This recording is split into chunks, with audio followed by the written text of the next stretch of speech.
안녕하세요. 손수호 변호사입니다. 우리나라에서 실제로 벌어진 숨겨진 강력 사건을 판결문에 기초해서 여러분께 정확하게 소개해 드립니다. 오늘은 경기도 남양주로 가는데요. 2020년에 발생한 사건입니다. 플라스틱 통을 만드는 공장에서 벌어진 잔혹한 살인 사건인데요. 30대 남성이 29살 동생인 직장 동료를 무참히 폭행한 다음 놀랍게도 전동 그라인더로 목을 절단해서 살해했습니다. 대단히 충격적인 범행 수법이었는데요. 그런데 이 범행은 특히나 정말 죄질이 나쁩니다. 살해한 다음에 자수한 게 아니고요. 완전 범죄를 시도했습니다. 사전에 모든 작업을 다 준비했거든요. 치밀하게. 살해 직후에 이 시신을 공장에 있는 사출기 위에 올려놨습니다. 사출기는요, 플라스틱을 이제 쏴서 모양을 이제 만드는 그런 기계죠. 이렇게 사출기 위에 올린 이유가 뭐냐? 혹시 그라인더로 목을 자르기 편하게 작업대로 쓴 건가? 뭐 그런 목적보다는 피해자가 작업하다가 사고를 당해서 죽은 것처럼 이렇게 꾸미려고 했습니다. 즉 산업재해로 위장해서 완전 범죄를 꿈꾼 거죠. 그러면 도대체 왜 이런 끔찍한 일을 저지른 걸까?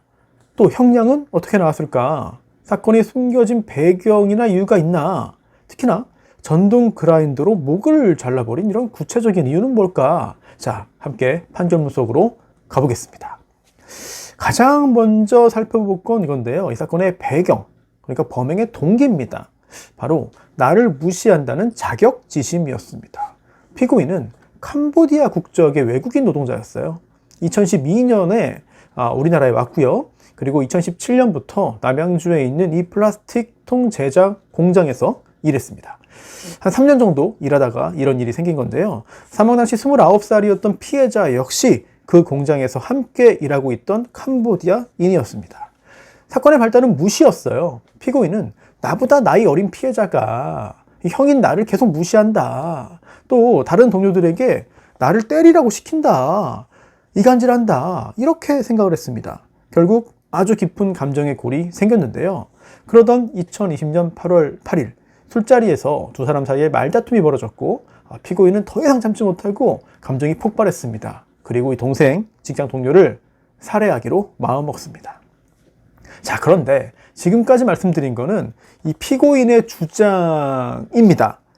2심 판결문을 보면은요, 상당히 좀 의문스러운 부분들이 많이 보여요. 어떤 거냐면 공장이니까 다른 인부들이, 다른 직원들이 있잖아요. 그래서 공장의 상사들한테 물어봤습니다. 그랬더니 두 사람 사이가 좀 좋았는데요?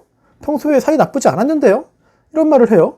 그리고 또 피해자는 결혼해서 아내도 있었는데요. 이 아내에게 물어봤더니 그 형이랑 별다른 갈등이 있다는 얘기 없었어요. 문제가 없었어요. 처음 들어봐요. 이런 이야기까지 한 거예요. 심지어 피고인 본인이 검거돼서 검찰에서 조사받을 때 이런 진술까지 했습니다. 사실 범행 이틀 전인 8월 8일에 피해자와 술을 마셨는데요. 제가 먼저 너 행동 잘해라 이렇게 지적을 했다가 시비가 붙었어요. 그런데 그때 옆에 있던 동료와 친구들이 말려가지고 제가 걔를 못 때렸습니다. 그게 분합니다. 그때 때렸어야 되는데 못 때려서 너무 분해요. 라는 말을 검찰에서 털어놓은 겁니다.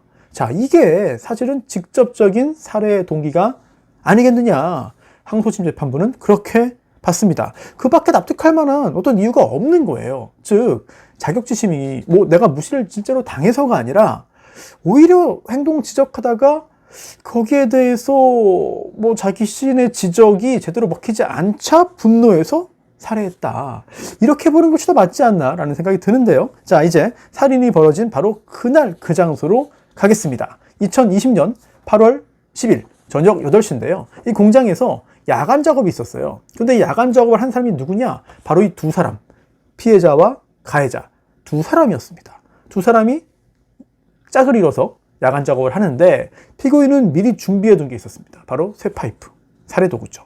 길이가 66.5cm 그리고 두께가 5cm인 쇠파이프를 집어듭니다. 그리고 전혀 아무런 조짐도 느끼지 못했던 이 피해자가 뒤돌아서 작업하던 중에 몰래 쇠파이프를 들고 뒷머리를 강하게 내리칩니다. 자, 뒷머리를 맞은 피해자가 돌아봤습니다. 그러자 같은 쇠파이프로 얼굴과 머리를 3번 더 가격합니다. 당연히 바닥에 쓰러지죠. 네, 이걸 버틸 수가 없습니다. 바닥에 쓰러진 이 피해자. 그런데요, 이 가해자는 쓰러진 피해자의 얼굴과 머리를 다시 5번이나 내리칩니다.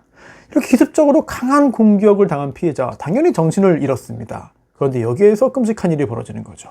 피고인은요, 바닥에 쓰러진 이 피해자를 끌어올려서 사출기 위에 눕힙니다. 그리고는 다시 쇠파이프로 얼굴을 2번 더 내리칩니다. 깨어날 수가 없는 상황이 된 겁니다. 자, 그리고 여기서 가장 잔혹한 장면이 나옵니다. 마치 영화에서나 나올 법한 그런 장면들인데, 공장에 있던 전동 그라인더를 가져와요. 그리고 작동시킵니다.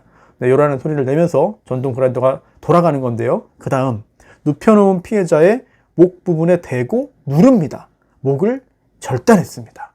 근데 이게 절단이라고 하니까 완전히 2등분 됐냐, 댕강 잘렸냐, 그건 아니고요. 목의 앞부분을 절반 정도 잘랐습니다. 자, 이것도 의미가 있어요. 왜냐면 이 절반만 자른 게 다 자르려고 했는데 못 자른 거냐? 그게 아닙니다. 절반만 잘라서 산업재해, 산재로 위장하려고 한 거죠. 작업 중에 사고 발생해서 목이 반쯤 잘렸다. 이렇게 위장하려고 시도를 한 겁니다.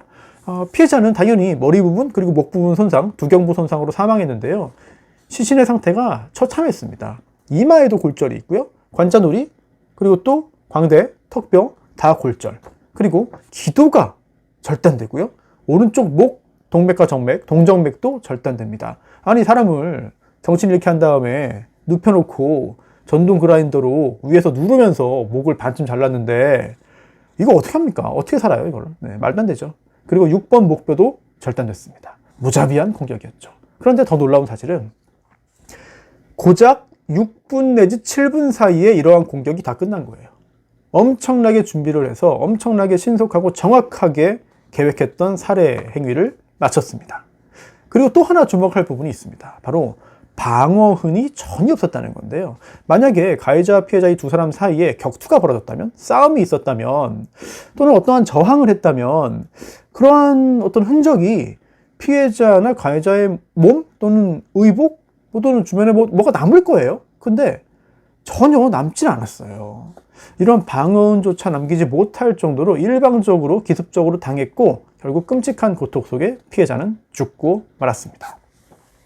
그리고 또 하나 중요한 게 있습니다. 살해 직후의 피해자의 행동입니다. 대단히 차분하고 침착했습니다. 소름 끼칠 정도로 침착했는데요. 시신을 사출기 위에 올려놨잖아요. 그런데 이때 판결문의 표현이 이렇습니다. 산업재해로 사망한 것처럼 위장하기 위해서 기계 위에 올려뒀다. 그리고 범행에 사용한 전동 그라인더와 사출기를 아무 일 없었다는 듯이 원상태로 돌려놓았다. 네. 또 하나 눈길을 끄는 게 있습니다. 바로 이 사건 유죄 판결 살인죄뿐만이 아닙니다. 절도죄도 있었습니다. 아니, 절도죄? 뭐 회사 물건을 훔쳤나? 뭐 전동 그라인더 나중에 가져갔나? 도대체 뭐지? 자, 절도죄 왜 인정됐냐? 바로 이 피해자를 살해한 다음에 피해자의 휴대폰에서 유심을 빼갑니다.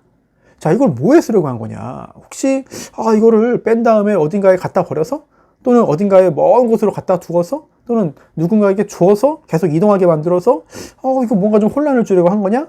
자, 그게 아니고요. 도망가려고 했잖아요. 자기가 산재로 위장한 다음에 도주하려고 했거든요. 그러다 보니 자기 휴대폰에 넣었습니다. 그래서 피살당한 피해자의 동선이 거기에 나오게 만든 거예요. 아무튼 아주 괴상한 생각을 해서 자기 휴대폰에 피살된 피해자의 유심을 넣고 이동을 했습니다. 자, 경찰 수사의 혼란을 야기하려는 그런 수법으로 볼 수 있겠죠. 이렇게 한 다음에요, 숙소로 돌아와서 기숙사에서 세수를 하고 피 묻은 바지 그리고 슬리퍼를 비닐에 싸서 공장 근처에 버렸습니다. 아니, 전동 그라인더로 목을 이제 잘랐는데 피가 막 튀잖아요. 네. 그리고 그 다음에 이제 본격적인 도주에 나섰는데요. 이제 오랜 시간 동안 준비한 그대로 했기 때문에 일사천리였어요. 사람 죽이는 게 6, 7분이었잖아요. 그렇죠? 그 다음에 이 모든 과정이 전부 다 합해가지고 15분 동안에 다 끝났습니다. 하지만 우리 경찰이 그렇게 허술하지 않습니다. 우리 경찰의 수사력이 대단히 뛰어납니다. 어지간한 건 다 금방 잡아요. 이 사건 피고인 역시 잡혔습니다. 재판으로 넘어갔고요. 1심 법원의 형량, 징역 20년입니다. 범행이 잔인하다, 유족들로부터 용서받지 못했다, 이런 점을 지적했는데요. 또 그 반면 체포된 후에 피고인이 범행을 인정했다, 그리고 한국 내에서의 전과가 없다, 이런 부분들이 유리하게 작용해서 징역 20년이 1심에서 나왔습니다. 하지만 검사가 항소했어요. 20년 너무 가볍습니다. 더 세게 해주세요. 라고 항소했고요. 2심에서는요, 검사의 이야기를 들어줍니다. 1심 판결 파기하고요, 형량을 높입니다. 20년에서 25년으로 올라갑니다. 이미 의식을 잃은 피해자에게 전동 그라인더까지 사용해서 목을 절단했다. 이러한 행위는 인명경시 태도가 극에 달한 것을 보여준다. 살해 직후에 산재로 위장하려 한 점을 볼 때 범행이 사전에 치밀하게 계획되었을 가능성이 농후하다. 이렇게 지적했습니다. 그리고 피고인의 재판받는 태도도 좋지 않았어요. 뭐라고 했냐면요. 좀 화내지 마십시오. 네. 피해자가 사망할 줄은 몰랐습니다. 제가 죽을 줄은 몰랐어요.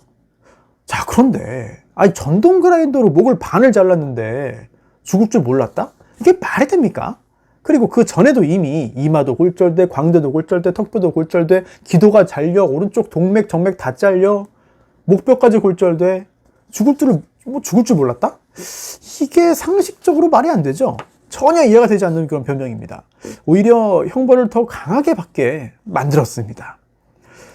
피고인의 공격은 치명적이었어요. 단순히 겁을 주려고 한 게 아니라 쇠파이프로 아주 위험한 부위, 생명과 직결되는 부위인 머리와 얼굴을 여러 번 내리쳤습니다. 심지어 전동 그라인더, 이거로 딴 거 한 게 아니라 손가락 자르고 발가락 자른 게 아니라 목이에요. 생명과 직결되지 않습니까? 기도가 잘렸고요, 동맥과 정맥이 잘렸습니다. 목뼈도 잘리고요. 자, 이렇게 다 끊어버릴 정도인데 이 정도는 확정적인 살해 고의가 당연히 인정되죠. 재판에서도 1, 2, 3심 다 인정됐습니다. 그리고 피해자가 입은 고통도 어마어마했을 겁니다. 판결문이 이렇게 말해요. 기도가 절단되고 목뼈가 일부 절단된 정도로 공격을 당했고 또 방어운조차 남기지 못할 정도로 극심한 공포와 고통 속에서 사망했을 것이다. 이걸 강조했습니다. 그렇기 때문에 인명경시 태도가 극에 달했다, 이런 지적을 받게 된 거죠. 재판 후에도 죽을 줄 몰랐다? 이런 말도 안 되는 변명을 또 하고요. 게다가 피고인은 이 상황에 대한 책임을 끝까지 피해자에게 돌렸습니다. 뭐라고 했냐? 피해자가 같이 일하는 직장 형인 저를 계속 무시했어요. 주변 동료들하고 또 이간질했어요. 주장 계속합니다. 1심뿐 아니라 2심에서도 합니다. 하지만 2심 재판부는 이렇게 봤습니다. 야, 피고인 이런 태도를 보면 진심으로 반성하고 있는지 의문이다. 이거 반성하고 있지 않다고 볼 수 있다. 뭐 이런 거죠. 결국 5년이 더 늘어난 징역 25년형을 선고했고요. 대법원까지 갔지만 피고인의 상고가 기각되면서 최종 25년 확정됐습니다. 아직 한참 더 복역해야 돼요. 이 사건 벌어진 지 이제 5년 됐거든요. 남은 형기가 20년입니다. 이 사건에서 주목할 부분이 다양하게 많은데요. 우선 첫 번째, 가해자도 외국인 캄보디아 사람이고요. 피해자도 외국인 역시 캄보디아 사람입니다. 자, 외국인이 외국인에게 범한 끔찍한 범죄였고요. 그리고 또 나를 무시한다는 이런 생각이 이처럼 참혹한 살인으로 이어질 수 있다. 제가 계속해서 소개해드리는 여러 살인사건 중에도 이 자격지심이라든지 또는 무시당했다는 그런 원망, 이런 것들이 폭발해서 전과가 하나도 없는 사람이 끔찍한 살인 저지르는 경우 굉장히 많습니다. 사람의 어떤 그 분노라든지 이런 격분은 상당히 위험하고요. 간혹 실제로 그런 배경, 상대방이 그런 행동을 유도한 경우도 있지만 가끔 그런 일이 없는데도 오해로 이런 일이 생기기도 하거든요. 지금 이 사건의 경우도 마찬가지인 것 같습니다. 다른 증거가 없어요. 실제로 이간질했다, 실제로 뭐 무시했다, 그런 증거는 없었습니다. 다만 본인이 착각을 해서 또는 망상에 빠져서 또는 과민 반응, 예민하게 받아들여서 결국은 살인까지 이어졌습니다. 그리고 사실 이 사건에서 가장 주목할 부분은 바로 전동 그라인더죠. 이런 작업 도구를 살인 도구로 사용했다. 이게 갈거나 또는 잘라버리는 거잖아요. 실제로 이 전동 그라인더를 사용한 살인 사건이 꽤 많습니다. 오히려 전기톱보다 더 많은 것 같아요. 판결문을 검색해봐도 전동 그라인더가 굉장히 많이 나오거든요. 자, 그런데 특히 여성이 남성에게 범행을 할 때도 이게 많이 쓰입니다. 아마도 전기톱에 비해서는 좀 가볍기 때문이 아니냐, 뭐 크기도 작고 이런 생각이 드는데요. 그러다 보니까 한 손으로 잡고 작업할 수 있는 이 전동 그라인더가 나보다 힘이 센 사람에 대한 어떤 살인 도구로 굉장히 좀 많이 쓰이지 않나라는 생각이 들고요. 이런 부분들 너무 좀 잔혹하죠. 네, 너무 참혹한 그런 상황입니다. 상상해도 싫은 그런 상황인데요. 아무튼 이렇게 위험한 도구인 전동 그라인더를 이용해서 동료를 살해하고 또 그 죽음마저 기계 사고, 그러니까 산재로 만들고 완전 범죄를 시도했던 피고인. 법의 엄한 처벌을 피할 수 없게 됐습니다. 자, 멀리 한국까지 와가지고 성실하게 공장에서 일하던 29살 청년. 청년이지만 결혼도 했고 가정도 있었는데요. 이런 피해자의 꿈이 잔혹한 전동 그라인더 살인에 의해서 사라지고 말았습니다. 형량은 징역 25년. 자, 여러분은 이 형량에 대해서 어떻게 생각하시는지 궁금하고요. 댓글 많이 달아주시고요. 저는 다음 시간에도 대한민국에서 실제로 벌어진 숨겨진 강력 사건을 판결문에 기초해서 여러분께 정확하고 자세하게 전해드리겠습니다.